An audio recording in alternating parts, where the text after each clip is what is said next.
Eu gostaria de te convidar a ficar de pé para, em reverência, lermos a palavra do Senhor. Abra sua Bíblia, por favor, no Evangelho de Marcos, capítulo 6. Marcos, capítulo 6. Júnior, aumenta o retorno aqui um pouquinho, por favor. Marcos, isso, obrigado. Marcos, capítulo 6, a partir do verso 45. Damos graças a Deus que tem nos conservado com vida, com saúde. Graças a Deus pelo privilégio de estarmos na sua casa para meditarmos na sua palavra, para trazermos a Ele a nossa adoração, o nosso louvor, prestarmos um culto ao Senhor. E graças a Deus, porque toda vez que nos reunimos em volta da sua palavra, Ele fala conosco. Amém? Volte seus olhos aí, verso 45. E logo obrigou os seus discípulos a subir para o barco e passar adiante para o outro lado, a Betsaida, enquanto ele despedia a multidão. E tendo-os despedido, foi ao monte para orar. E sobrevindo à tarde, estava o barco no meio do mar, e eles sozinhos em terra. E vendo que se fadigavam a remar, porque o vento lhes era contrário, perto da 4ª vigília da noite, aproximou-se deles, andando sobre o mar, e queria passar adiante deles. Mas quando eles ouviram andar sobre o mar, pensaram que era um fantasma e deram grandes gritos, porque todos o viram e perturbaram-se. Mas logo falou com eles e disse-lhes: tende bom ânimo, sou eu, não temais. E subiu para o barco para estar com eles, e o vento se aquietou, e entre si ficaram muito assombrados e maravilhados. Amém. Até aqui, feche seus olhos, vamos pedir ao Espírito Santo que aplique essa palavra ao nosso coração. Senhor, em nome de Jesus, lhe pedimos, Pai, que o Senhor fale conosco nessa hora. Deus, lhe rogamos uma porção de graça do Senhor, meu Deus, de entendimento da Tua palavra, mas além de entendimento, meu Deus, que o Teu Espírito Santo fale de uma maneira pessoal ao nosso coração. O Senhor conhece a necessidade de cada um dos meus irmãos aqui, meu Deus, por vezes a dor, por vezes o choro, por vezes a ansiedade, a inquietude da alma. Meu Pai, em nome de Jesus, que estejamos todos, ó Deus, concentrados e quietos e aquietado o nosso coração nesta hora para ouvirmos a palavra do Senhor. Fala conosco em nome de Jesus. Eu lhe peço que o Senhor repreenda todo e qualquer espírito maligno que queira roubar esta mensagem, que queira trazer distração, em nome de Jesus. Fique à vontade neste lugar e fala conosco, é o que eu lhe rogo em nome de Jesus. Amém. Você pode se sentar, meu querido?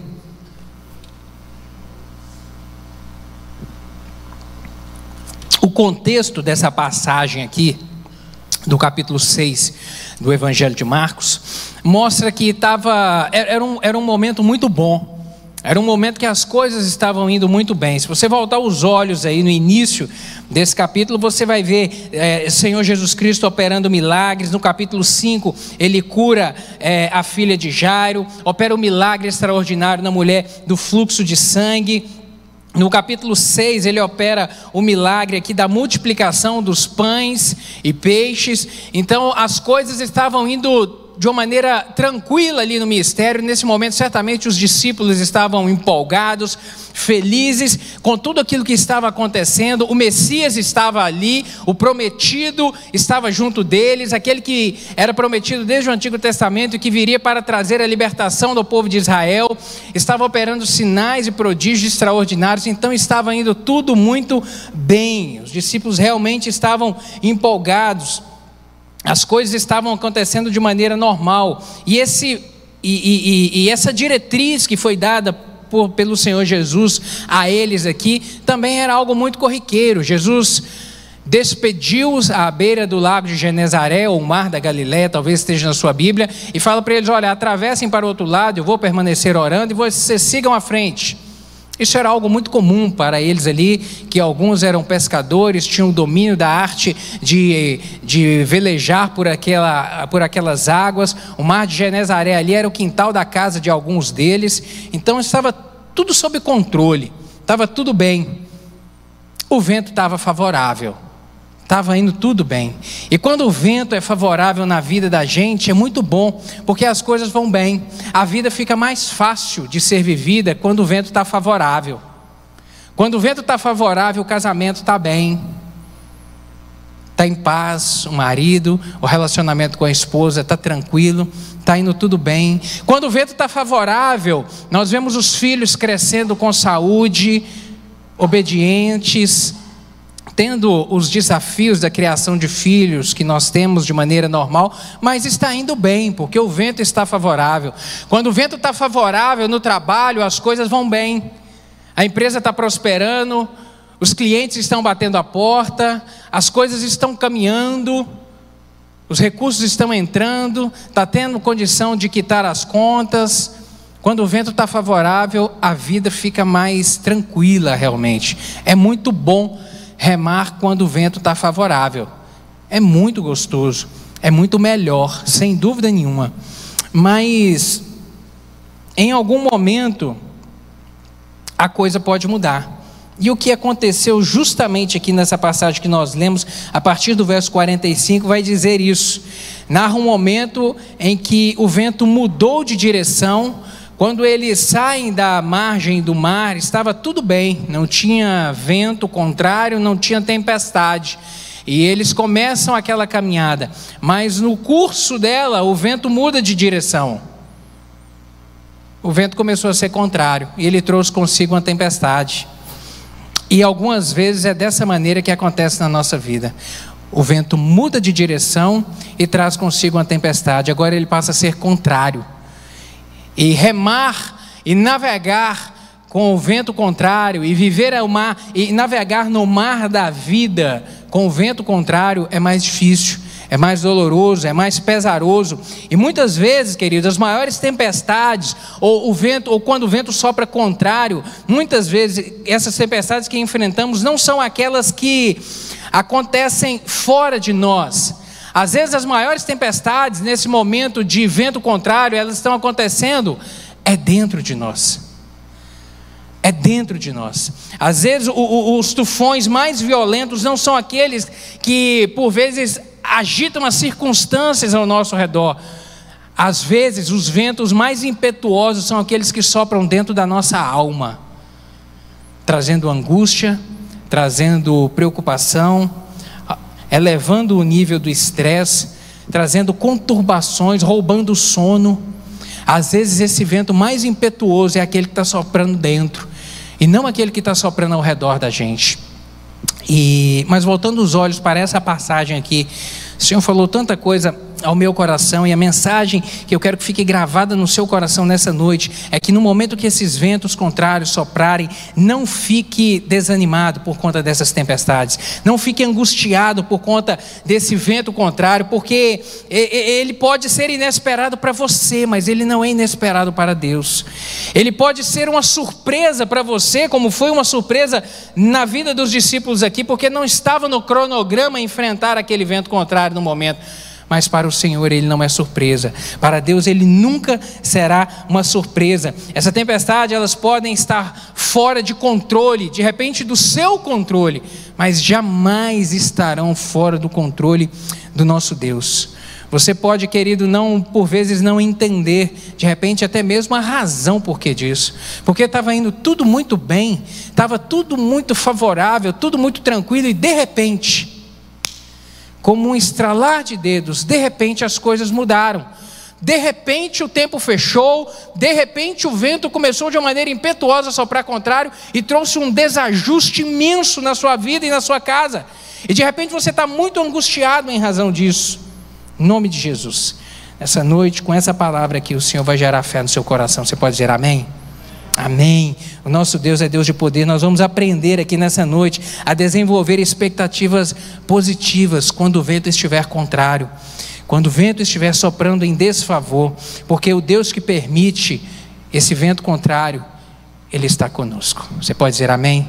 O Deus que permite o vento contrário, Ele está conosco. Ele não nos deixa em momento algum. Volte aí os seus olhos no verso 48, nós vemos isso. No verso 48 vai dizer que o Senhor Jesus, vendo-os em dificuldade a remar, e vendo que se fadigavam a remar, porque o vento lhes era contrário, perto da 4ª vigília da noite.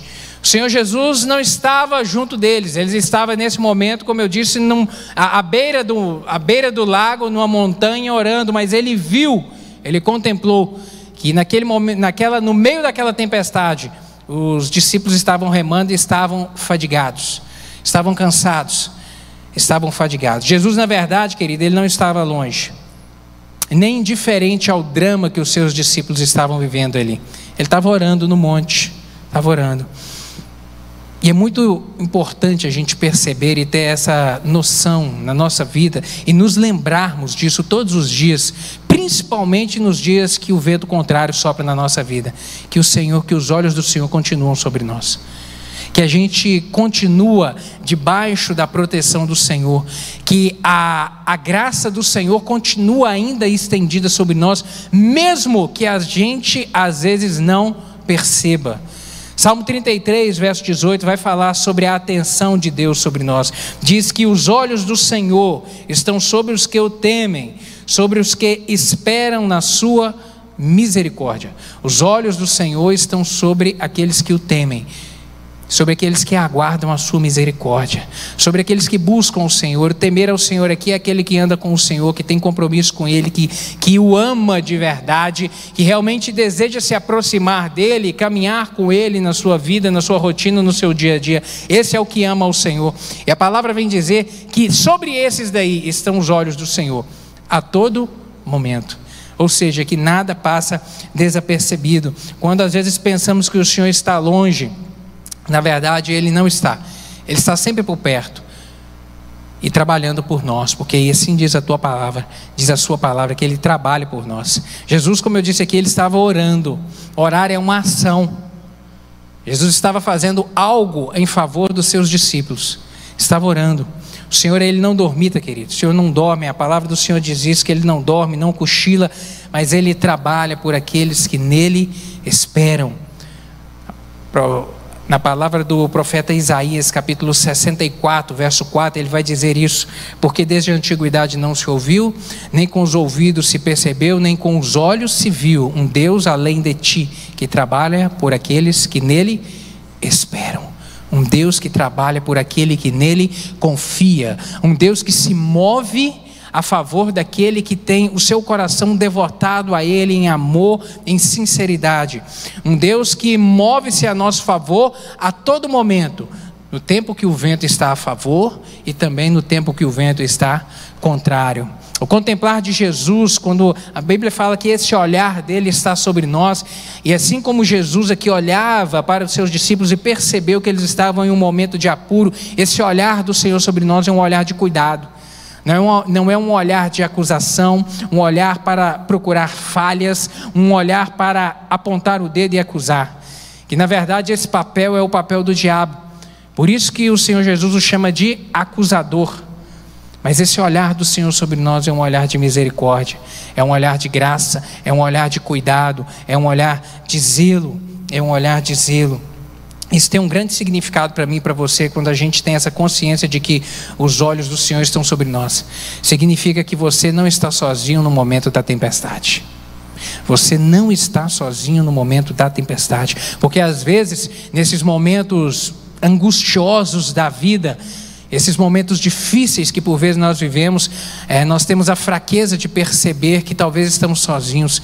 E às vezes vem um questionamento na alma que se pergunta até mesmo: Senhor, onde está o Senhor? Onde está a presença do Senhor comigo? Nesse momento de dificuldade, nesse momento de enfermidade, nesse momento de aperto. Deus, parece que eu estou sozinho, onde está a tua presença? Essa palavra vem gerar essa convicção no nosso coração, de que os olhos do Senhor estão sobre nós todo o tempo, em todo momento. Quando o vento começar a soprar contrário, querido, lembre-se sempre: os olhos do Senhor estão sobre você. E quando a força do vento for maior do que as suas forças, não tema. Quando a força do vento parecer que vai te engolir, não tenha medo disso, não tenha medo, porque não é para você parar de remar, não é para você ficar estagnado, mas é para você continuar a remar e crer no coração, no agir sobrenatural de Deus, no Deus que tem o controle do tempo e das estações do tempo, do Deus que tem o controle de absolutamente todas as coisas na nossa vida, o Deus que age no sobrenatural. Lá no livro de 2 Crônicas, capítulo 20, verso 17, tem uma palavra do Senhor ali, que ela gera uma fé no nosso coração muito grande, e mostra esse mover sobrenatural de Deus, num momento de muito aperto do povo de Israel.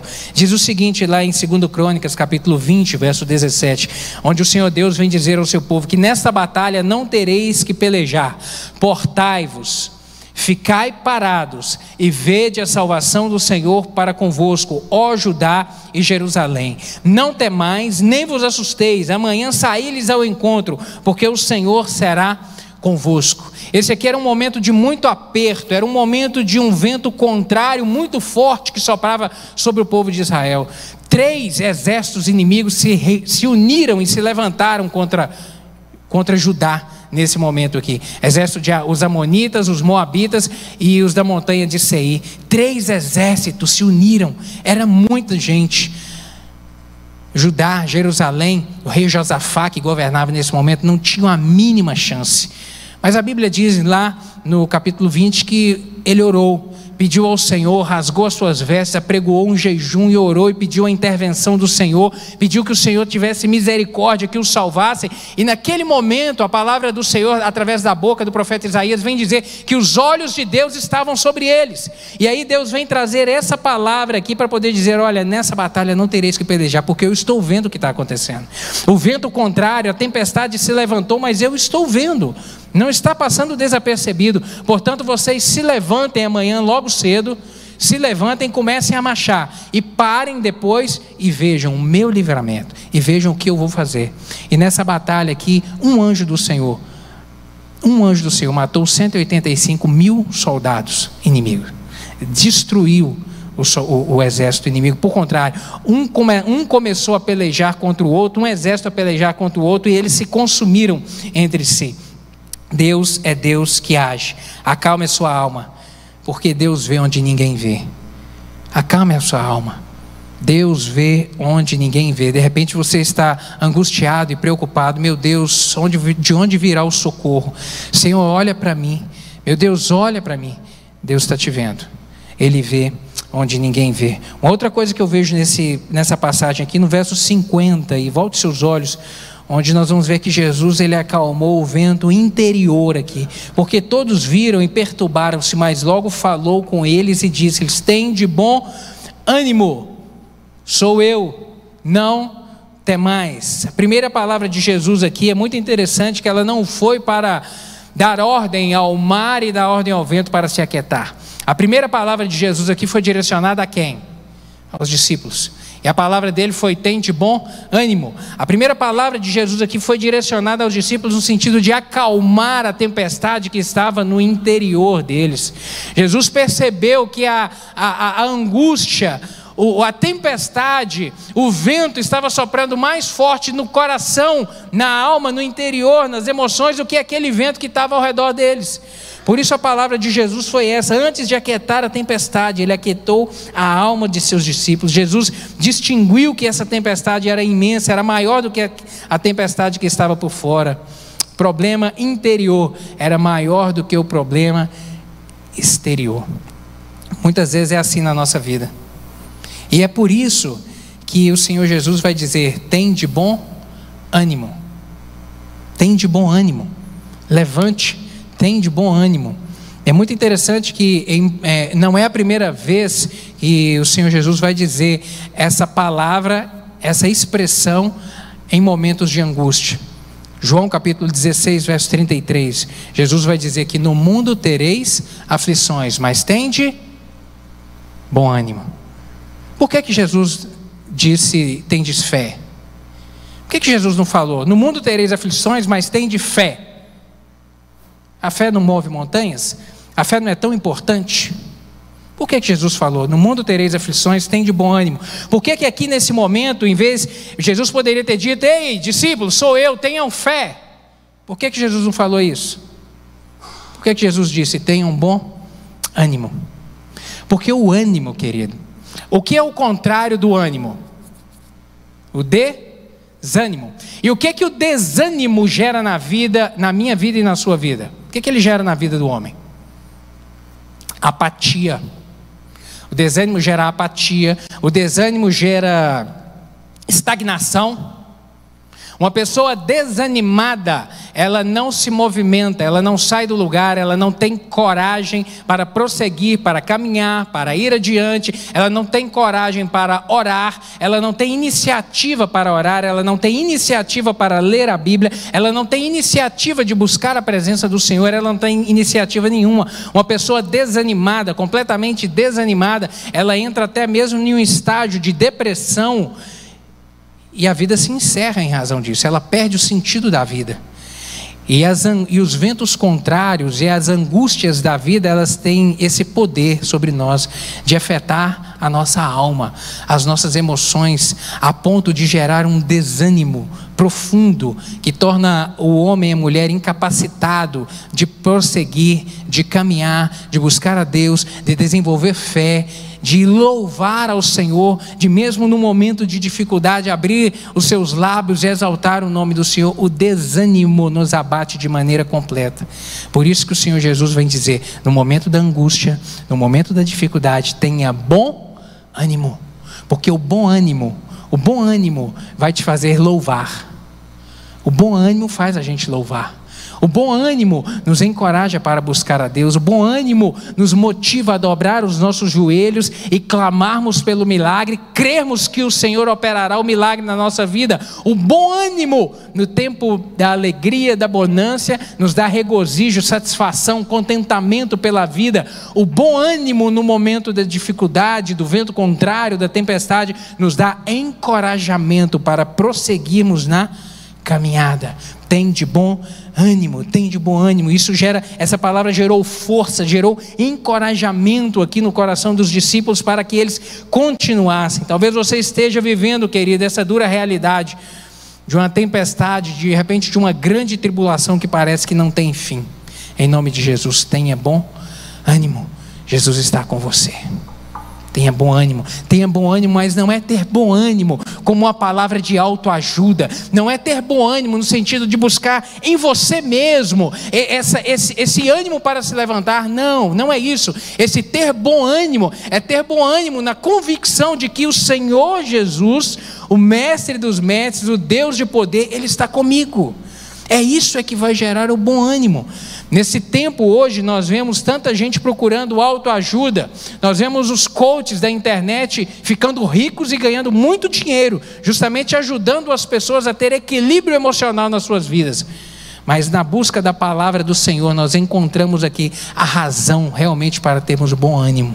Quando voltamos os olhos para ela, nós encontramos o fundamento certo, que encoraja a nossa alma e que nos levanta a nossa cabeça, que nos dá o rumo para a gente prosseguir na caminhada dessa vida.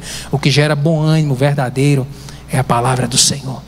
É a convicção de que Jesus está comigo, de que Jesus está contigo. Então tenha bom ânimo, tenha bom ânimo. A palavra do profeta Isaías, no capítulo 43, verso 1 e 2, ele vem dizer isso. Ele vem trazer uma palavra que gera essa convicção, essa segurança no nosso coração. Quando ele vai dizer, mas agora sim diz o Senhor, que te criou, ó Jacó, e que te formou, ó Israel, não temas porque eu te remi, chamei-te pelo nome, tu és meu. Quando passares pelas águas, eu serei contigo. Quando pelos rios, eles não te submergirão. Quando passares pelo fogo, não te queimarás, nem chama algum arderá em ti. O que é isso, querido? Senão cuidado de Deus, promessa de Deus de que não há circunstância alguma ao nosso redor que seja maior do que o cuidado e o zelo dele para com a nossa vida, para com a sua vida. Portanto, você pode caminhar tendo bom ânimo, sabendo que ele cuida. Pode levantar exército, pode levantar situações fora do seu controle, águas querendo te submergir, querendo te engolir, mas o Senhor é aquele que tem o controle de tudo. Ainda no capítulo 41 do livro de Isaías, verso 10, ele vem trazer uma palavra de encorajamento, onde ele vai falar, não temas porque eu sou contigo, não te assombres, porque eu sou o teu Deus, eu te fortaleço e te ajudo, e te sustento com a destra fiel. Não temas, tenha bom ânimo, não temas, eu sou contigo. A presença de Cristo conosco, realmente ela gera esperança no momento da tempestade. Portanto, querido, desenvolva essa expectativa. Desenvolva a expectativa. Quando o vento contrário vier, acalme o seu coração. Acalme o seu coração, porque Deus é contigo. É Ele que peleja por nós, é Ele que trabalha por nós. Uma última coisa que eu quero compartilhar aqui contigo no verso 51. Verso 51 diz assim: e subiu para o barco para estar com eles, e o vento se aquietou. E entre si ficaram muito assombrados e maravilhados e espantados, porque o Jesus que acalmou o vento no interior do coração deles, agora no interior da alma, agora Ele entra no barco e acalma o vento do exterior. Ele resolve a circunstância ao redor, aquele problema que para eles era insolúvel. Quando Jesus subiu no barco dos discípulos, o vento cessou. Isso ensina para mim e para você que onde o Senhor está, querido, a tempestade ela se aquieta. Aonde o Senhor está, a tempestade se aquieta, o tumulto ele se converte em paz, o impossível ele se torna possível, porque o nosso Deus é o Deus que tem a autoridade, é o Deus que tem o poder. É o Deus que tem o poder. Quando o vento parecer mais forte do que as suas forças, quando você não estiver mais tendo capacidade de remar, não desencoraje em razão disso. Continue a prosseguir, crendo que do Senhor vem o livramento. O vento exterior que tem de repente te assolado pode até realmente ser mais forte do que você. E realmente algumas circunstâncias se levantam na nossa vida que elas são maiores do que nós, que a gente não tem capacidade para resolver, mas o nosso Deus pode. Nós cremos num Deus que tem poder, um Deus que tem a primeira e a última palavra a nosso respeito. As coisas podem ter saído do seu controle, mas elas jamais vão sair do controle de Deus. Você pode dizer amém? As coisas podem sair do seu controle, podem estar fora das suas mãos, mas jamais vão sair do controle do Senhor. Ele é maior do que a crise financeira, Ele é maior do que a enfermidade, do que o problema, do que aquela coisa que está te atormentando hoje, do que aquilo que de repente está inquietando o seu coração hoje. O Senhor é maior, Ele tem o domínio sobre todas as coisas. Ainda há uma palavra do profeta Isaías no capítulo 49, verso 15. Ele vai dizer a respeito do seu cuidado para conosco. Ele vai fazer a analogia sobre o cuidado de uma mãe. Ele fala: acaso pode uma mulher esquecer-se do filho que ainda mama, de sorte que não se compadeça do seu filho no ventre? Mas ainda que esta viesse a se esquecer dele, eu todavia não me esquecerei de ti. O Senhor vem trazer essa analogia a respeito do cuidado, porque se há alguém que cuida com tanto zelo e amor, é uma mãe cuidando do seu filho recém-nascido. E o Senhor Jesus e o Senhor Deus vem dizer: olha, ainda que ela venha se esquecer, ainda que por acaso ela perca o seu juízo e abandone e deixe de lado, ou não cuide da maneira devida, eu jamais vou me esquecer de você. Meus olhos estão sobre você. Se você está aliançado e comprometido comigo, os meus olhos estão sobre você e o meu cuidado é contigo. Querido, a grande especialidade de Jesus é acalmar as tempestades, é acalmar o vento contrário na nossa vida. Tudo que existe está sob a autoridade do nosso Deus no céu e na terra. Tudo está sob o controle dele. Portanto, tenha bom ânimo e descanse no Senhor e confie, mesmo que o vento esteja contrário. E se o vento mudar? Foi esse o título que eu dei para essa mensagem. E se o vento mudar? Pode estar tudo muito bem, mas e se ele mudar? Quando ele mudar, permaneça com fé, permaneça com confiança no Senhor, permaneça com a sua alma descansada, com bom ânimo, sabendo que não mudou para Deus. Pode ter mudado para você, mas para Deus o vento não muda nunca, porque Ele sempre está no controle. Amém? Vamos orar? Vamos ficar de pé para orarmos juntos? Nosso Deus é Deus de milagre. Qual tem sido a sua expectativa diante dos ventos contrários, meu querido? Qual tem sido a expectativa da sua vida quando os ventos sopram na sua vida de maneira contrária? Nós aprendemos nessa noite: não murmure, continue remando, não pare de remar também, tá? Por isso que o desânimo é algo muito maléfico. O desânimo faz parar de remar. Não pare de remar, continue a caminhar, continue a confiar no Senhor, confie que dele virá o livramento e clame no Senhor, clame que Ele é Deus de milagre. Quero orar contigo. Essa palavra falou com o Senhor, se gerou fé no seu coração, coloque a mão aí no seu coração. Eu quero orar contigo nessa noite, que de repente está enfrentando ventos contrários, está enfrentando tempestade, o vento estava favorável, mas virou, o vento mudou, e aí? Como que vai ser você agora nesse tempo de vento contrário?